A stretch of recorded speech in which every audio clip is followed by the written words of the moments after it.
ഹേ hi hello. അപ്പൊ നമ്മുടെ baby ഉണ്ടായിട്ട് ഇന്ന് ഒരു മാസം കംപ്ലീറ്റ് ആയിട്ടുണ്ട്. ജൂലൈ 23-നാണ് ഉണ്ടായത്. ഈ വീഡിയോ പോസ്റ്റ് ചെയ്യുന്നത് ഓഗസ്റ്റ് 23-നാണ്. അപ്പൊ ബേബി ഉണ്ടായതിന്റെ കുറെ തിരക്കുകളും കാര്യങ്ങളൊക്കെ ഇടുന്ന ഉറക്കോ കാര്യങ്ങളൊക്കെ റെഡി ആയി വന്നോളൂ. അപ്പൊ അതുകൊണ്ടാണ് വീഡിയോ ഒക്കെ എഡിറ്റ് ചെയ്ത് പോസ്റ്റ് ചെയ്യാൻ പറ്റാത്തത്. അപ്പൊ എന്നാണെങ്കിലും നമ്മുടെ ഹോസ്പിറ്റൽ വീഡിയോ നമ്മൾ കുറച്ച് വീഡിയോസ് ഒക്കെ ഷൂട്ട് ചെയ്ത് വെച്ചിട്ട് പെട്ടെന്ന് കണ്ടിട്ടോ. ഇങ്ങോട്ട് നോക്കണം, അങ്ങോട്ട് ചോദിച്ചാൽ എന്താണെങ്കിലും അസോ സഡൻ നമ്മൾ പോവാണ്. നാളെ ആയിരുന്നു നമ്മൾ ഡേറ്റ് പറഞ്ഞേ.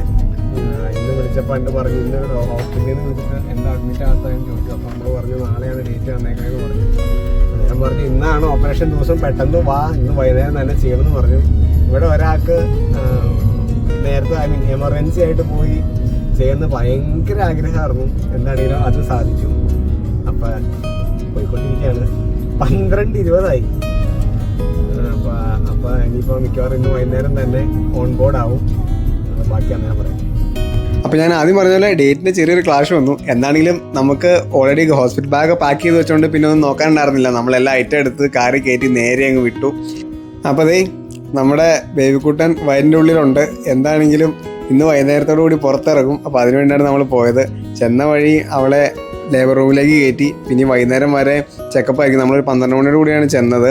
അപ്പോൾ വൈകുന്നേരം വരെ നമ്മളവിടെ വെയിറ്റ് ചെയ്തുകൊണ്ടിരുന്നു. പിന്നെ അവിടെ നിന്നൊന്നും കാര്യങ്ങളൊന്നും പറഞ്ഞൊന്നുമില്ല. പിന്നെ ഒരു വൈകുന്നേരം ഒരു 6 മണിയോട് കൂടിയിട്ട് ലേബർ റൂമിൽ നിന്ന് ഇറക്കി തിയേറ്ററിലേക്ക് മാറ്റി. നമുക്ക് ഓൾറെഡി സിസേറിനായിരിക്കും എന്ന് പറഞ്ഞിരുന്നു. കാരണം ബേബി ബ്രീച്ച് പൊസിഷൻ തന്നെയായിരുന്നു. അപ്പോൾ അത് കാരണം സന്ധ്യനെ ലേബർ റൂമിൽ നിന്ന് ഇറക്കിയിട്ട് ഇതുപോലെ നമ്മളിത് കാണിച്ചിട്ട് തിയേറ്ററിലേക്ക് കൊണ്ടുപോയി. പിന്നെ ക്രൂഷ്യലായിരുന്നു, ഒരു രക്ഷയില്ല. ഫുള്ള് നമുക്കൊരു ടെൻഷനോ ഒരു പ്രത്യേകതരം ഫീലായിരുന്നു. എനിക്കറിയില്ല അത് പറയേണ്ടത് എങ്ങനെയാണ്. അതിനുശേഷം ഒരു 7:30 കൂടി നമ്മുടെ ബേബിനെ കൊണ്ടുവന്നു. ബേബിനെ റിസീവ് ചെയ്യുന്ന വീഡിയോസ് ഞാൻ ഷെയർ ചെയ്യുന്നില്ല. അതെന്തോ എനിക്ക് ഭയങ്കര എൻ്റെ ഒരു പേഴ്സണൽ വീഡിയോസ് ആയിട്ട് തോന്നി. അപ്പോൾ അത് ഞാൻ സോഷ്യൽ മീഡിയയിൽ ഷെയർ ചെയ്യേണ്ടതെന്ന് കരുതി. അപ്പോൾ എന്താണെങ്കിലും ഈ കാണുന്ന രീതിയിൽ ബേബിനെ കൊണ്ടുവന്ന് വെയിറ്റ് കാര്യങ്ങൾ ഒക്കെ കാണിച്ചു. അത് കഴിഞ്ഞിട്ട് ബേബിനെ റൂമിലേക്ക് മാറ്റി. സന്ധ്യ ഒരു ഡേ ഫുൾ ഒബ്സർവേഷനിലായിരിക്കും. റൂമിൽ വന്നു കഴിഞ്ഞാൽ പിന്നെ നമുക്ക് ഇഷ്ടം പോലെ അമ്മമാരുണ്ട്. അപ്പോൾ കൊച്ചിനെ എടുത്തുകൊണ്ട് കിടക്കാനായിട്ടൊക്കെ അമ്മമാരുണ്ടായിരുന്നു. അപ്പോൾ പിന്നെ ഇടയ്ക്കിടയ്ക്ക് ഫീഡ് ചെയ്യാനായിട്ട് നമ്മൾ കൊണ്ടുപോകണം. അപ്പോൾ ഓരോ 2 മണിക്കൂർ കൂടുമ്പോൾ സിസ്റ്റർ വരും. അപ്പോൾ നമ്മൾ അങ്ങനെ ഫീഡ് ചെയ്തുകൊണ്ടിരുന്നു. പിന്നെ ഡെയിലി ബേബിയുടെ വെയിറ്റ് കാര്യങ്ങളൊക്കെ ഹോസ്പിറ്റലിൽ ചെക്ക് ചെയ്തു. നമ്മൾ ഏകദേശം ഒരു 5 ദിവസത്തോളം ഹോസ്പിറ്റലിൽ ഉണ്ടായിരുന്നു ടോട്ടൽ. പിന്നെ നമ്മുടെ റിലേറ്റീവ്സ്, ഇത് നമ്മുടെ സുനു കൊച്ചിനെ എടുക്കുന്നതാണ് നിങ്ങളിപ്പോൾ കാണുന്നത്. അപ്പോൾ കുറേ റിലേറ്റീവ്സ് കാര്യങ്ങളൊക്കെ വന്നിരുന്നു. എല്ലാവർക്കും വളരെ സന്തോഷം. നമ്മളുമാണെങ്കിലും ഭയങ്കര എക്സൈറ്റഡ് സന്തോഷമായിരുന്നു. അത് കഴിഞ്ഞിട്ട് പിറ്റേ ദിവസം വൈകുന്നേരത്തോടു കൂടിയാണ് സന്ധ്യേനെ റൂമിലേക്ക് മാറ്റിയത്. അത്ര നേരം നമ്മൾ അവിടെ കൊണ്ടുപോയി ഫീഡ് ചെയ്യായിരുന്നു ഓരോ 2 മണിക്കൂർ കൂടുമ്പോഴും. പിന്നെ ഈ കുറേ ഫ്രണ്ട്സ് എൻ്റെ വന്നു.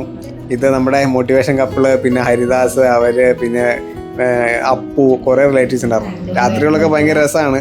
ബേബിനെ ഫീഡ് ചെയ്യിക്കുക, ബർപ്പി ചെയ്യിക്കുക, അതൊക്കെ ഭയങ്കര ഒരു ക്യൂരിയസ് ആയിട്ടുള്ള പരിപാടിയായിരുന്നു. പിന്നെ ഫസ്റ്റ് ഡേ തൊട്ട് തന്നെ സന്ധ്യയോട് നടക്കണം കാര്യങ്ങളെന്നൊക്കെ ഡോക്ടർ പറഞ്ഞു. അപ്പോൾ ചെറിയ വരാന്തകളുള്ള ചെറിയ വാക്കൊക്കെ നമ്മൾ ഫോളോ ചെയ്തിരുന്നു. കാരണം കാലും കാര്യങ്ങളൊക്കെ ഓക്കെ ആവാനായിട്ട്. പിന്നെ നിപ്പിളിന് ചെറിയൊരു പ്രശ്നമുള്ളതുകൊണ്ട് നമ്മൾ ബേബീനെ പല്ലടയിലാണ് ഫീഡ് ചെയ്തുകൊണ്ടിരുന്നത്. മിൽക്ക് പമ്പ് ചെയ്തിട്ട് അങ്ങനെയാണ് കൊടുത്തുകൊണ്ടിരുന്നത്. എനിക്കത് ഭയങ്കര ഇഷ്ടമുള്ള പരിപാടിയായിരുന്നു അത് കൊടുക്കുന്നത്. പിന്നെ ബർപ്പി ചെയ്യിക്കുന്നതൊക്കെ ഭയങ്കര രസമായിട്ട് എനിക്ക് തോന്നി.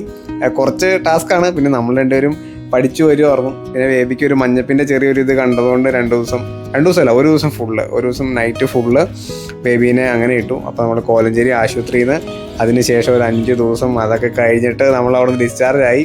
അപ്പോൾ ഈ കാണുന്ന പോലെ വലിയൊരു ഷോപ്പിംഗ് കഴിഞ്ഞിട്ട് വരുന്നതൊന്നുമല്ല. ഹോസ്പിറ്റലിൽ നിന്ന് ആൾക്കാർ ഗിഫ്റ്റായിട്ടും കാര്യങ്ങളൊക്കെ തന്ന പെട്ടി, പിന്നെ നമ്മൾ കൊണ്ടുപോയതൊക്കെയാണ്. അതെല്ലാം കൊണ്ട് നേരെ നമ്മുടെ വീട്ടിലേക്കാണ് വന്നത്. ആ മഞ്ഞപ്പുള്ളതുകൊണ്ട് ഒരു 2 ദിവസം കഴിഞ്ഞിട്ട് ഒരു ചെക്കപ്പൊക്കെ പറഞ്ഞു. അതിനുശേഷമാണ് സന്ധ്യയുടെ വീട്ടിലേക്ക് പോകുള്ളൂ. ഈ കാണുന്ന പോലെ 2 ദിവസം ബേബി നമ്മുടെ അടുത്തുണ്ടായിരുന്നു. അപ്പോൾ അത് കഴിഞ്ഞിട്ട് ഹോസ്പിറ്റലിൽ പോയി ചെക്കപ്പൊക്കെ ചെയ്തു. മഞ്ഞപ്പും കാര്യങ്ങളൊക്കെ മാറി. അത് കഴിഞ്ഞിട്ട് നെക്സ്റ്റ് ഡേ നമ്മൾ നേരെ തങ്കമണിക്ക് വെച്ച് പിടിച്ചു. അവിടെ ചെന്നിട്ടാണെങ്കിലും രാത്രികളെല്ലാം വളരെ ആനന്ദകരമായിരുന്നു. ഫീഡ് ചെയ്യിക്കൊക്കെ ഭയങ്കര രസമുള്ള പരിപാടിയാണ്. പക്ഷേ ഉറക്കം പോകുന്നത് നമ്മളുടെ 2-3 കിളികൾ എവിടെയൊക്കെയോ പോവും ഒരാഴ്ചക്കുള്ളിൽ തന്നെ. എന്താണെങ്കിലും 2 മണിക്കൂറൊക്കെ ഫീഡ് ചെയ്യണം. അത് മുടക്കാതെ ചെയ്യേണ്ട കാര്യമാണ്. അപ്പോൾ നമ്മൾ ഈ പലടേക്കട തന്നെയാണ് കുറച്ച് നാൾ കണ്ടിന്യൂസ് ഫീഡ് ചെയ്തുകൊണ്ടിരുന്നത്. ഡോക്ടർ പറഞ്ഞു അങ്ങനെ ഫീഡ് ചെയ്തോ ബേബിക്ക് സഫീഷ്യൻ്റ് ആയിട്ടുള്ള ന്യൂട്രീഷൻസ് ഒക്കെ കിട്ടും, അങ്ങനെ പേടിക്കേണ്ട ആവശ്യമൊന്നുമില്ല, ഡയറക്റ്റ് ഫീഡ് ചെയ്തില്ല എന്നോർത്ത്. അപ്പോൾ അത് ഓക്കെ ആയതിനു ശേഷം ഡയറക്റ്റ് ഫീഡ് ചെയ്താൽ മതി എന്ന് പറഞ്ഞു. അപ്പോൾ ഇതാണ് നമ്മുടെ ഒരു കുഞ്ഞൻ ഡെലിവറി വ്ളോഗ് വീഡിയോ. അപ്പോൾ നമ്മുടെ ഈ കുഞ്ഞ് ഹോസ്പിറ്റൽ ഡെലിവറി വ്ളോഗ് വീഡിയോ നിങ്ങൾക്ക് ഇഷ്ടമായെന്ന് ഞാൻ പ്രതീക്ഷിക്കുന്നു. അപ്പോൾ എന്താണെങ്കിലും അടുത്തൊരു വീഡിയോ ആയിട്ട് കാണാം. ബൈ.